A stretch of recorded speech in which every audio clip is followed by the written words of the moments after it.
Olá, família! Sou o pastor José Alves. Muito obrigado por você estar comigo. E eu te convido a permanecer comigo até o final dessa mensagem, até o final desse vídeo, porque vai falar muito ao teu coração.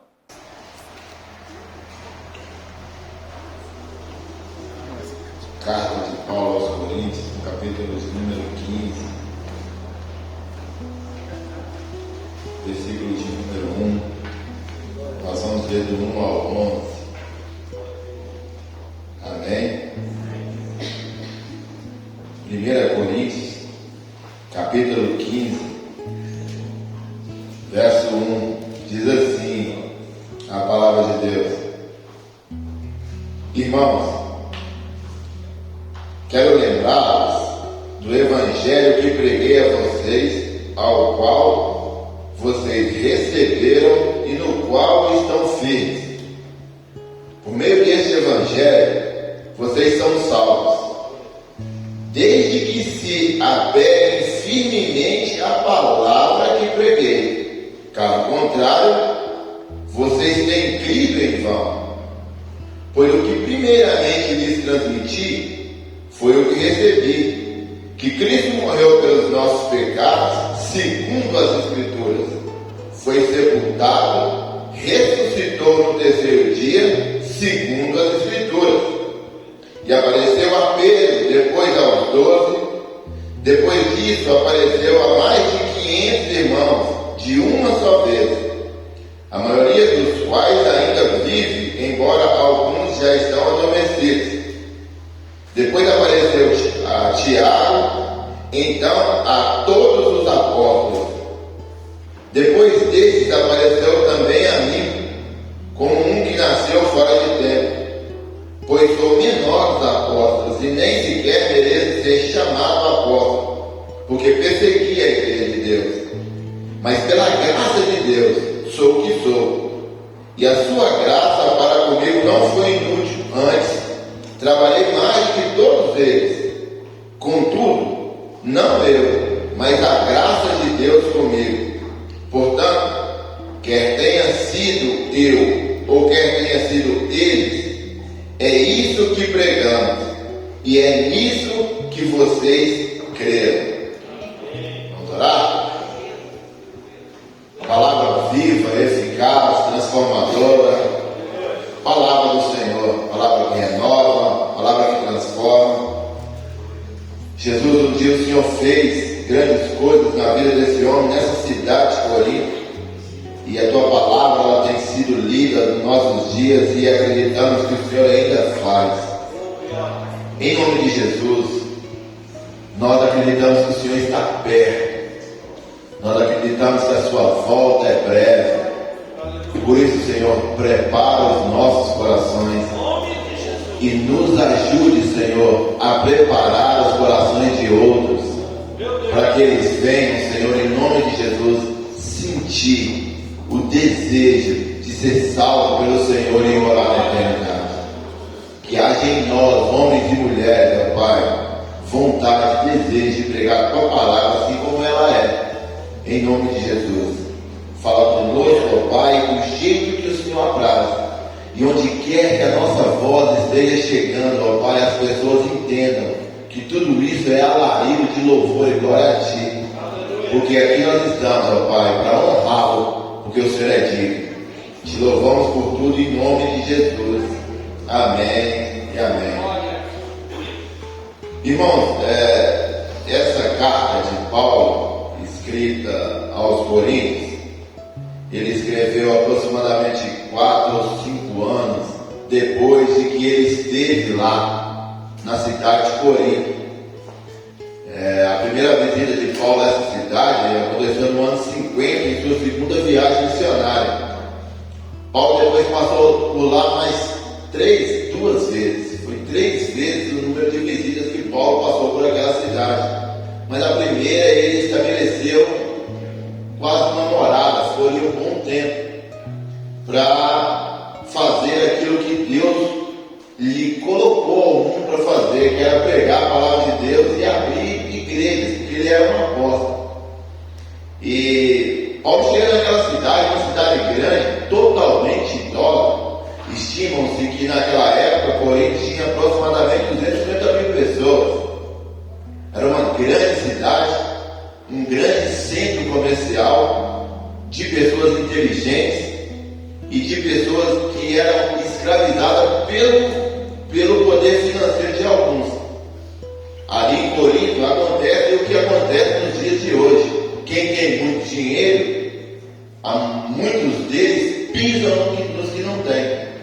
A grande minoria, a grande maioria que não tem esse grande número de dinheiro, fica inferiorizada muitas vezes por falta de saneamento básico nas ruas, porque nos bairros, nas cidades evoluídas, ricas, nos bairros de classe alta, não existe o que tem nas periferias. E naquela cidade também não era diferente. As pessoas escravizadas ali, havia pessoas que eram totalmente inferiores em todos os aspectos das demais. Mas Paulo chega ali para pregar um evangelho que é para toda a classe de idade financeira, não importa, é igual nos dias de hoje. Jesus, ele veio para salvar a todos que creem e querem. Jesus não faz distinção de ninguém. A palavra de Deus é dele e ela salva quem crê. A própria palavra diz que quem crê nele terá vida eterna. E Paulo então chega naquela cidade e ele fica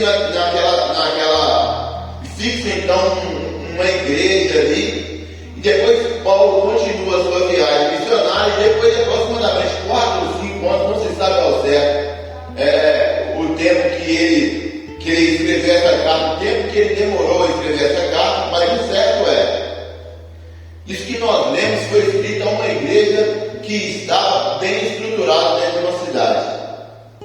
Paulo então escreve essa carta, é uma carta doutrinária, é uma carta corretiva, é uma carta que Paulo está chamando a atenção da igreja por situações que existiam ali dentro, que não condizia com o evangelho que ele tinha pregado. Se você foi e é um leitor atento, você vai ver que a carta de Paulo aos Coríntios, a primeira dela, tem 16 capítulos. Dentre elas, o capítulo 15 é o maior deles. E é impossível nós lermos e entendermos sem saber o contexto de que por que Paulo escreveu esse capítulo 15 com tanta exatidão e tão grande assim, se comparando com os demais. Paulo escreve nesse capítulo 15 com a intenção de combater algo que estava acontecendo dentro da igreja, que era totalmente fora da prática de Cristo aqui na terra. Se vocês foram ver o evangelho, a carta de Paulo aos Coríntios, Paulo começa falando que aquela igreja era uma igreja saudável quando se dizem dons espirituais. Ele diz no capítulo 1, essa igreja é uma igreja que tem todos os dons. É uma igreja saudável quando se dizem dons espirituais. Mas era uma igreja que tinha diferenças de pensamento em vários aspectos. Se você for perceber, você vai ver que Paulo vai falar de algumas características de exemplo. Existia problemas de casamento, casa ou não casa, a viúva deve casar de novo, o viúvo deve casar de novo, come carne ou não come. Alguns diziam e falavam que quem fala em outras línguas era melhor do que os outros. No dia da ceia tinha gente que chegava ali e comia, os primeiros chegavam, comia o pão todo e comia, bebia o vinho todo, e quem chegasse por último não bebia nada. Existiam situações ali naquela igreja que era complicada para se conviver dentro dela. Tinha todos os dons, mas Paulo escreve no capítulo 13 que fala só de amor. Tinha tudo, mas não tinha amor. Mas tudo isso que nós vamos ver no decorrer da mensagem, que nós vamos ver que isso é algo secundário, como diz na teologia. Existem questões primárias e existem questões secundárias. E nós vamos ver que Paulo ele fala assim no versículo 1: irmãos, quero lembrá-los do evangelho que preguei a vocês. Paulo ele volta à igreja a lembrar do evangelho que ele tinha pregado. Por quê? Por que eu falo que isso é algo, no capítulo converteu ao cristianismo, mas não largou as suas práticas. Alguns vão dizer que esses eram os saduceus. Saduceus era a segunda maior seita que existia em Israel. A primeira era a seita dos fariseus. O fariseu, ele acreditava que Jesus ia vir, acreditava na ressurreição, acreditava em anjos, acreditava na voz de Deus, acreditava nos milagres de Deus. Os saduceus, eles não acreditavam em encarnação, na vida de Cristo, em ressuscitamento, no dia que Jesus iria ressuscitar. Eles não acreditavam em milagres, eles não acreditavam em manifestações do poder de Deus, eles não acreditavam em nada disso. Agora vem aqueles homens que se convertem ao cristianismo e começam a disseminar práticas passadas àquela igreja, ao qual Paulo vai dizer no versículo 33, não se engane, as más conversações corrompem os bons costumes. Seria a mesma coisa do pastor José Alves, e Deus chamar ele e falar para ele assim, agora você vai ficar lá em inferno, vai morar lá e vai ficar lá. Aí o pastor vai à igreja aqui, a igreja é estruturada, e aí daqui a pouco ele fica sabendo que converteu uma pessoa, um pessoal de uma outra religião aqui, e aí deram a oportunidade para ele, aí deu a oportunidade que ele chegou aqui na frente e tirou da bolsa um pacote preto, colocou um tacho aqui, matou uma galinha, começou a bater batuque, começou a fazer rituais de um bandismo aqui na nossa igreja. Totalmente fora do costume que nós temos. Nós não acreditamos no popular, em macumbaria. Respeitamos, temos que respeitar quem pratica isso, mas as práticas dele nós não podemos respeitar. Respeito às pessoas nós temos que ter, não importa a prática que ela faça, não importa. A pessoa pode ser um satanista, respeita ela, mas a prática dela nós não podemos respeitar. A pessoa pode ser um ateu, como eu conheço, mas eu respeito, mas com a prática eu não consigo respeitar, porque isso não condiz com o que a gente crê, que é a Bíblia. E era isso que estava acontecendo na igreja de Corinto. Existiam pessoas que acreditavam que se converteu ao cristianismo, mas daqui a pouco ela falando uns com os outros, olha, esse negócio de ressuscitar, isso não existe. Esse negócio de viver desse jeito que vocês estão vivendo, crer em Messias, isso não existe. Esse negócio de falar que um dia ele veio, morreu, ressuscitou, não, isso não existe. Ele viveu, isso não existe. Isso, meu irmão, é primário. Isso é primário. As outras coisas, os outros problemas eram secundários. Ao qual ele vai continuar dizendo aqui, irmãos, quero lembrar do evangelho que preguei. O evangelho que Paulo pregou era o evangelho da Bíblia. Era o evangelho genuíno. Eu lembro a vocês. Eu quero lembrar a vocês do evangelho que eu preguei. Eu preguei a vocês um evangelho genuíno. Preguei a vocês um evangelho verdadeiro. Eu não preguei fábulas. Eu preguei um evangelho de algo que existiu. E ele continua dizendo: o qual vocês receberam e no qual estão firmes. Quando eu li esse texto, essa parte dele, eu comecei a pensar, por que Paulo então escreveu essa mensagem, essa carta, corrigindo a igreja de tal forma, dando uma bronca à igreja de tal forma, do jeito que ele estava vivendo, e agora ele vai dizer: o evangelho que eu preguei a vocês, vocês receberam, ao qual estão firmes. É justamente pelo que eu disse, tudo aquilo era secundário. O problema de casar ou não casar, isso não interfere na salvação. O problema de comer carne ou não, isso não interfere na salvação. O problema de uns achar que espiritual era o que falava mais alto e outro achar que espiritual era o que falava mais baixo, isso não interfere na salvação. O problema de divisões dentro da igreja, existia uma divisão dentro da igreja, qual era? Apolo tinha passado em Corinto e pregado o evangelho de Cristo. Pedro tinha passado por lá e ouviu falar do evangelho de Cristo. A divisão era: uns era de Paulo, uns era de Cefas e outros era de Apolo. Isso não interfere em salvação. Por quê? Porque todos eles estavam pregando Jesus Cristo. Então a questão de divisão dentro da igreja, a questão de divergência de pensamento, a questão de casar ou não casar, usar véu ou não usar véu, essas questões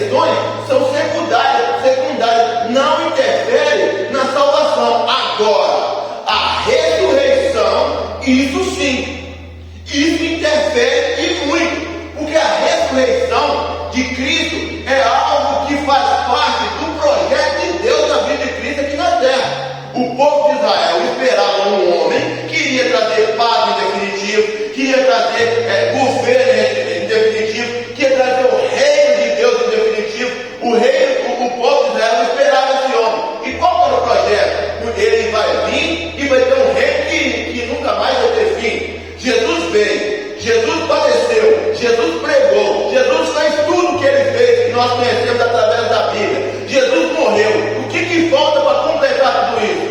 Ressuscitar. Então, a questão de ressuscitar é algo que faz parte primordial da vida do cristão. Nós entendemos que Jesus ele veio ao mundo, padeceu, pregou a palavra de Deus, morreu do jeito que ele morreu e no terceiro dia ele ressuscitou. E eles não estavam acreditando nisso. Eles estavam em parafuso, trazendo dúvidas em relação a isso. Por isso que Paulo escreve todo o capítulo 15 mostrando que Jesus ressuscitou.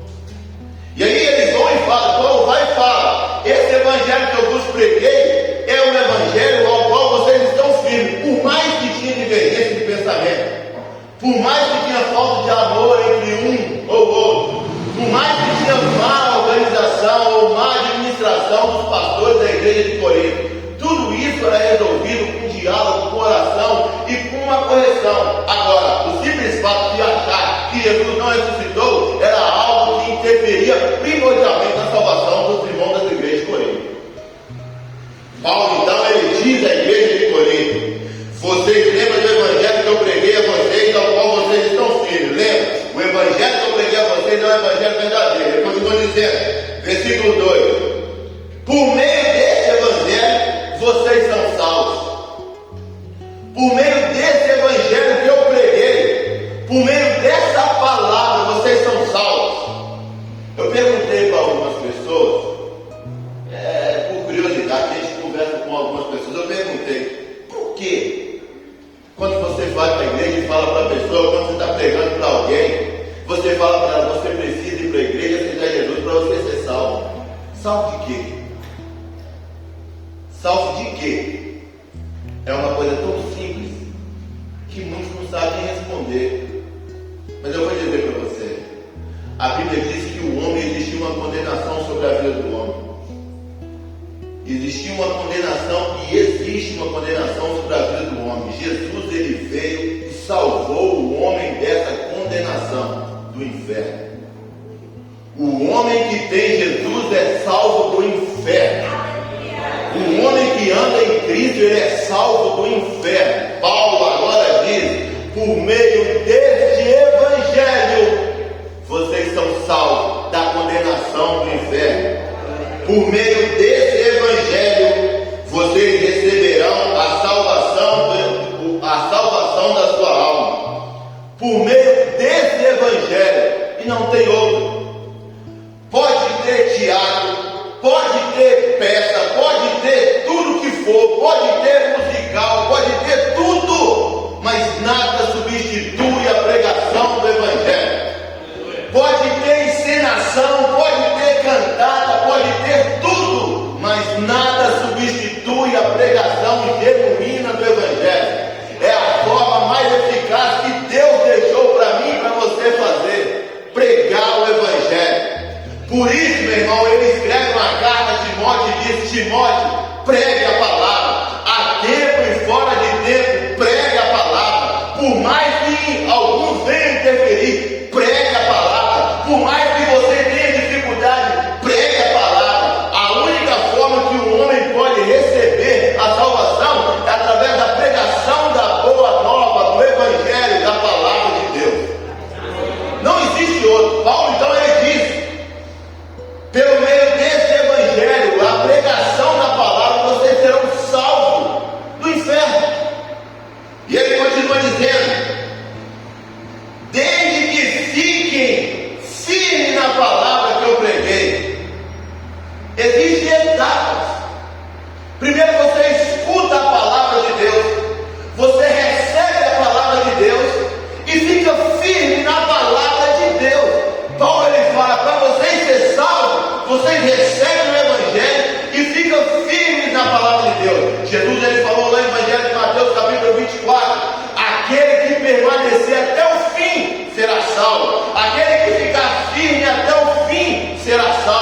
Nós temos que ficar firmes nessa palavra. Não é simplesmente eu chegar a achar que eu entreguei minha vida para Cristo e andar do jeito que eu quero. Não. Se eu estou firme na palavra, é na palavra. Que palavra? O Evangelho. E o que é o Evangelho? É uma boa notícia que chegou até mim. Qual notícia é essa? Júnior, Jesus é o único que pode mudar a sua vida. Você vai ser feliz aqui na terra com Ele, mesmo em meio à tribulação, nem mesmo a complicações, nem mesmo a perdas, mas você vai ser feliz com Jesus aqui na terra. Lembrando a você, Júnior, que no dia que Jesus voltar, se você estiver firme com Ele, você vai falar com Ele na eternidade. Lá não haverá nem morte, nem choro, nem dor, nem pranto. Lá é lugar de crente morar. Ele falou isso para mim e falou para você também. Mas eu tenho que ficar firme. Firme no Evangelho, como o texto vai dizer. E aí ele continua dizendo: caso contrário, vocês tenham crido em vão. Caso contrário, vocês tenham crido em vão. Eu acabei de falar com meu sogro ali agora. A melhor forma de você saber que uma pessoa ela quer que Jesus é quando ela aceita o discipulado. Se pensar rápido aqui, ó, é 10 que passou por aquilo, que não tem nada com Jesus hoje. Pelo contrário, está escandalizando. Aqui na nossa igreja, eu converti aqui, eu me converti aqui, estudei aqui, prego aqui, vivo com os irmãos aqui. Nunca fui de outra igreja. Eu conheço vários que veio aqui à frente, quando o pastor fez o apelo, eu aceitou só da boca para fora. Creu em vão. Eu conheço vários que veio aqui em cima, cantou, pregou, tocou, mas está onde? Está no mundo. Pelo contrário, está escandalizando o nome do Senhor. Um dia que ele já foi crente. Conheço vários que vocês também conhecem. É isso aí, é o que Paulo está dizendo aqui, ó. Pelo contrário, vocês creram em vão. Nunca foi. Nunca foi. Tem gente que acha que foi e nunca foi. Entenda, meu irmão. Quando faz o apelo, você vem aqui à frente, que bom que você veio. Aquilo ali é uma chave que você, não é uma coisa para dar uma batida no carro. E aí você dá a batida no carro. Para esse carro continuar andando, você tem que acelerar ele. E para acelerar é a mesma coisa você andar firme em Cristo. Não é simplesmente levantar a mão, achar eu tenho Jesus na minha vida. É viver em Cristo. Viver em Cristo. Levantar a mão e aceitar, falar que eu aceito Jesus é muito fácil. Mas viver em Cristo, irmão, é difícil, não é fácil. Nós temos que renunciar todos os dias. Paulo aqui, ele diz para a igreja de Corinto: caso contrário, vocês não fizeram isso, vocês creram em vão. Há uma história de um grande evangelista que teve, e uma vez ele estava no avião, o nome dele era Billy Graham. Esse cara fazia cruzadas como ninguém. Grande homem de Deus, e um grande evangelista, e um grande amante da Bíblia. Pregava a palavra de Deus sem titubear. E certa vez a história diz que ele estava voltando de uma viagem, sentou um bêbado perto dele, disse, olhou para ele e falou assim: você é Billy Graham? O cara embriagado, e ele já estava fazendo bagunça no local, tudo. Ele falou assim: sou. Aí ele falou assim: ah, você é Billy Graham? Foi você que me converteu. Porque Billy Graham, ele fazia o apelo, milhares de pessoas se convertiam. Milhares, há relatos de uma cidade inteira ouviu falar de Jesus através da vida dele e se converteu. Mas quando esse homem chega perto do Billy Graham e fala: foi você que me converteu? O Billy Graham falou assim: foi eu mesmo. Se fosse o Espírito Santo de Deus, você não estaria desse jeito. Então, meu irmão, o fato que Paulo fala aqui, o fato que Paulo ele fala, caso contrário vocês creram em vão, recebeu o Evangelho, entrou aqui, saiu aqui. Tem gente que gosta de vir à igreja, tem gente que gosta dos louvores da igreja, tem gente que gosta da companhia dos irmãos da igreja, mas só gosta, não ama Jesus. Porque quem ama Jesus suporta todas as coisas. Suporta. Paulo continua dizendo no versículo 3: pois o que primeiro nos transmiti foi o que recebi. Olha só o que ele diz: o que eu transmiti a vocês quando eu estive aqui foi o que eu recebi. Que Cristo morreu pelos nossos pecados segundo a Escritura. A palavra que Paulo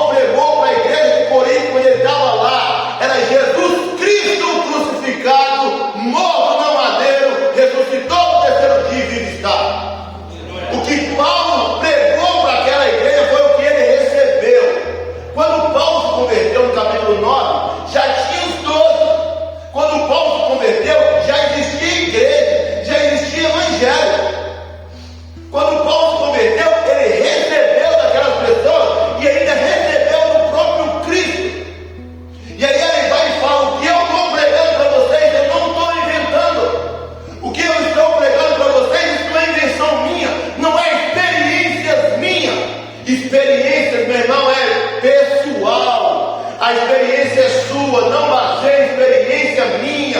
Não baseie na experiência do William. Não baseie na experiência do pastor. Se baseie na Bíblia. Paulo está dizendo que eu prego para vocês foi o que eu recebi. Bíblia. Jesus Cristo, Ele morto e ressuscitado, foi o que eu recebi, que eu passo para vocês, segundo as Escrituras. O que Paulo passou para aquela igreja foi o que a Bíblia diz. Um evangelho de renúncia, um evangelho de Cristo, um evangelho que muitas vezes nós sofremos, mas um evangelho real, um evangelho vivo. E ele continua dizendo: foi sepultado e ressuscitou no terceiro dia, segundo as Escrituras. Paulo só usava a Bíblia para pregar. Paulo só usava os textos bíblicos para pregar. Eu imagino Paulo indo lá no Salmo e falando de Jesus ressuscitado. Eu imagino Paulo indo lá em Isaías e falando de Jesus ressuscitado. Eu imagino ele indo lá em Gênesis falando de Jesus ressuscitado. Tudo o que aconteceu no Antigo Testamento que era voltado a Cristo e realizou em um homem chamado Jesus. Tudo o que era acontecido no Antigo Testamento que era falado, que era prometido, de um Cristo se realizou em um homem chamado Jesus. O Cristo, o Messias, o separado, o ungido, o eterno, soberano, o Deus Todo-Poderoso, o Emanuel. Tudo o que aconteceu no Antigo Testamento se cumpriu na vida desse homem. Paulo agora chega para a igreja de Corinto, uma igreja que estava cheia de problemas, e diz: lembra vocês que o evangelho que eu preguei era um evangelho de renúncia, um evangelho firme, um evangelho fiel que eu aprendi nas Escrituras. E ele continua dizendo, dando os testemunhos dele, ao qual apareceu a Pedro, depois aos 12. Depois disso apareceu a mais de 500 irmãos, de uma só vez, a maioria dos quais ainda vive, embora alguns já tenham adormecido. Depois apareceu a Tiago, então a todos os apóstolos. Depois desse apareceu também a mim, como a que nasceu fora do tempo. Essa é a única passagem bíblica que mostra que fala que 500 pessoas viu Jesus. E aí ele fala, o que Paulo está dizendo? Se vocês não acreditam no que eu estou dizendo, pergunta a eles, muitos deles ainda estão vivos. Eles viram Jesus ressuscitado, que o tema aqui era contra os saduceus. Os saduceus dentro da igreja não pregavam que Jesus não ressuscitou. Paulo ele vem um capítulo inteiro dizendo que ele ressuscitou sim. E aí Paulo vai dizer, se vocês não acreditam, pergunta para eles. Mais de 500 pessoas, sem contar os apóstolos, sem contar Tiago, que era o irmão de Jesus, sem contar Tiago, todos eles viram Jesus. E por último de todos eles, eu vi também. Quando eu li isso aqui, lá me chamou a atenção uma coisa. Depois de Paulo, não tem nenhum relato bíblico de alguém que viu Jesus. Ninguém mais viu Jesus segundo a Bíblia. Ninguém mais viu. Aí você vai me falar, mas João, ele viu Jesus. Ele viu em visão. Ele teve uma visão de Jesus. A diferença entre visão e aparição. Diz a Bíblia em Atos capítulo 9 que Jesus apareceu a Paulo. Diz a Bíblia que João teve uma visão na ilha de Patmos. Aí você vê João, olhava para João, igual eu estou olhando para a irmã está ali do jeito que ela está, olhando para mim, olhando para alguma coisa, vendo a mensagem, de repente ela está tendo uma visão. E se olhar não tem nada acontecendo, mas dentro da cabeça dela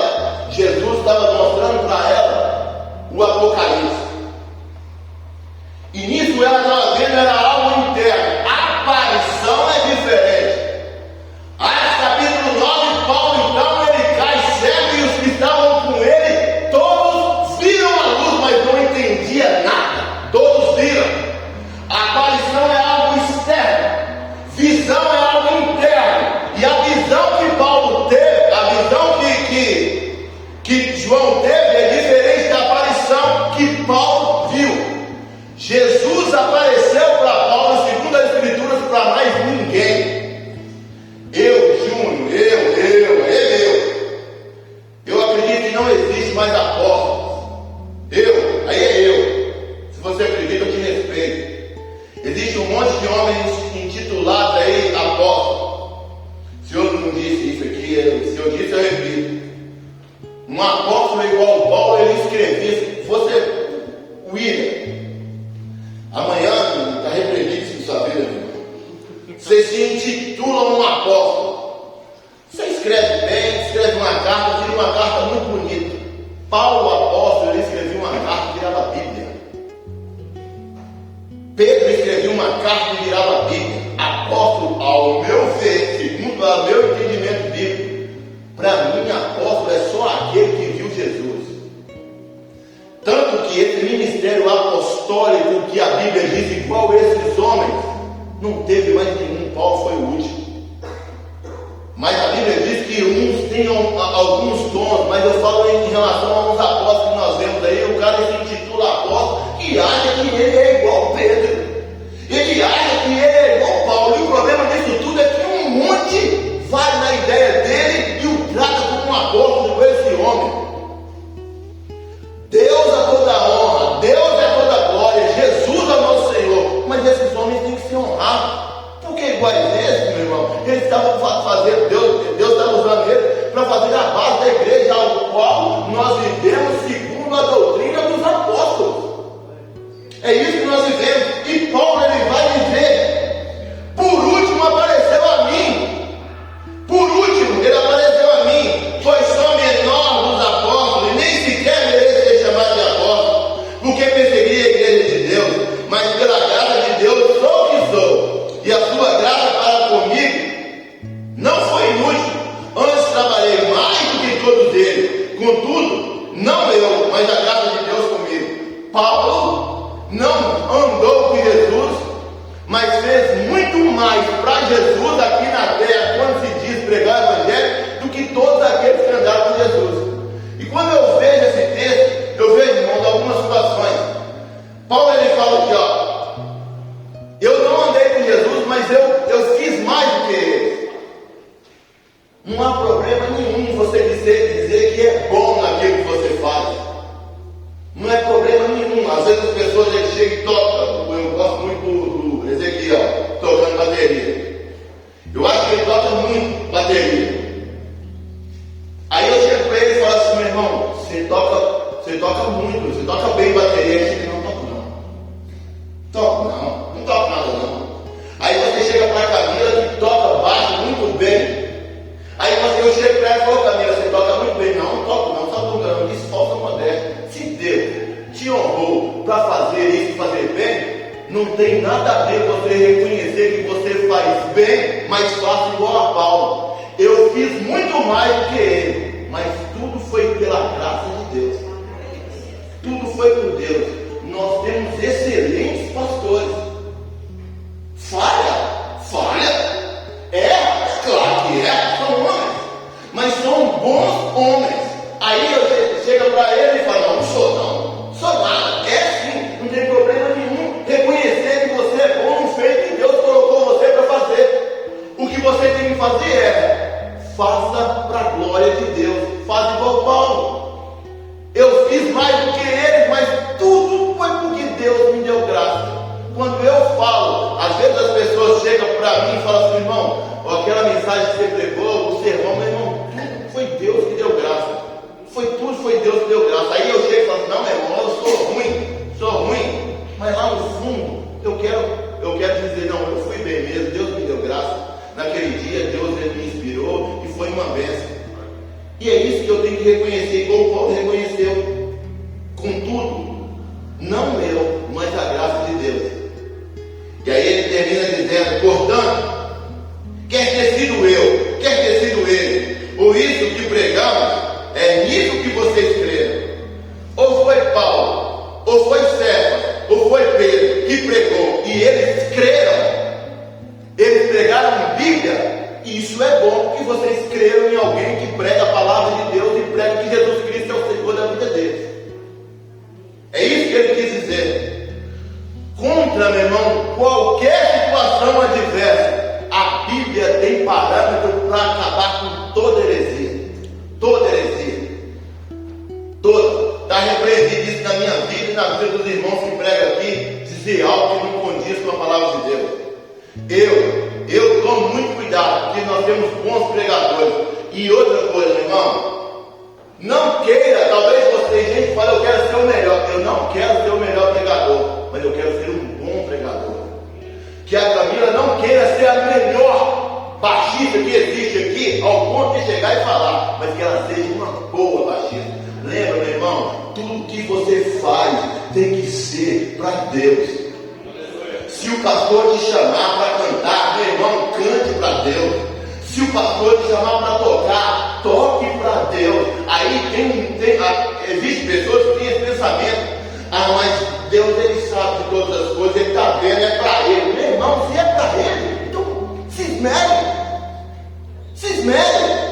Mas eu estou tocando de qualquer jeito aqui. Mas é para Ele, Ele sabe. Se fosse para o mundo, você ia querer fazer o melhor. Agora para Deus, você tem que fazer melhor ainda. O que Paulo fazia era viver a sua vida todos os dias pautado segundo os propósitos de Deus na vida dele, ao qual ele mesmo disse: eu já não vivo mais, a minha vida já não vale mais, o que vale é o que Cristo tem para mim, o que vale é o que o Senhor tem para mim. É ele que diz no versículo 11: quer tenha sido eu, quer tenha sido eles, outra pessoa que se pregou a palavra do ar, quer tenha sido eu, quer tenha sido o James, o Reinaldo, o pastor Jairo, o pastor José, ou o Marcinho, ou qualquer outra pessoa que prega aqui, se prega a palavra de Deus, guarde. Se não prega a palavra de Deus, meu irmão, questione em si mesmo. Depois que Paulo ele chega na igreja de Berea, para terminar, quando ele chega lá e Paulo chega pregando o evangelho genuíno, nenhum irmão aceitou de primeira. Nenhum irmão da igreja da cidade chamada Berea, nenhum aceitou de primeira. Antes, eles foram examinar as escrituras. Eu te convido a examinar tudo o que eu disse. Se você tiver alguma dúvida, você me pergunte que eu vou te responder na Bíblia. Você pergunte para o irmão James, pergunta para o Reinaldo, pergunta para os pastores, que eles vão te responder na Bíblia. Agora, quando você escuta algo na internet, escuta algo na televisão, que não condiz com a palavra de Deus, vá para as escrituras e analise. Porque os irmãos da igreja, lá na cidade de Berea, eles analisaram tudo. Depois que eles viram que era de Deus, eles receberam a tua palavra. Quando é de Deus, meu irmão, você recebe. Quando não é, entra no ouvido e sai no outro. E quando tem partes, ouve o que é bom, retém, ouve tudo, retém o que é bom, o que não é, você joga fora. Mas eu te convido a nem ouvir essas mensagens de internet, nem ouvir. Há um tempo atrás eu estou conversando com o pastor e eu faço isso até hoje. Antigamente eu convidava alguém, ou falava de Jesus para alguém, eu falava para ele assim que vá numa igreja lá perto da sua casa. Hoje em dia eu tenho receio de falar para as pessoas: vai numa igreja, sim, eu não conheço a igreja, porque eu não sei que eles estão pregando na igreja perto da casa dele. Mas aí, quando eu sei qual é a igreja, eu falo: vai lá na igreja, vai na igreja, que essa igreja eles vão falar de Jesus. Vai nessa igreja, que essa igreja eles pregam a Bíblia. Pelo contrário, eu falo: irmão, vai lá na minha igreja. Os irmãos lá gostam de ler a Bíblia e gostam de pregar a palavra de Deus. Assim como foi feito na igreja de Corinto, ao qual Paulo pregou essa palavra, e ao qual Paulo então ficou feliz que essa igreja caminhou, às vezes torta, mas sempre firme, em um propósito: Jesus Cristo. Ele veio ao mundo, morreu e ressuscitou no terceiro dia. Amém? Eu quero te convidar a vir aqui à frente, que nós vamos orar. Obrigado por você ter permanecido comigo até o final dessa mensagem. E eu creio que ela vai falar profundamente ao teu coração. Muito obrigado por ter permanecido. Compartilhe essa mensagem. Envie ela para os seus amigos. Dê o seu like. É muito importante. Até a próxima mensagem. Deus te abençoe.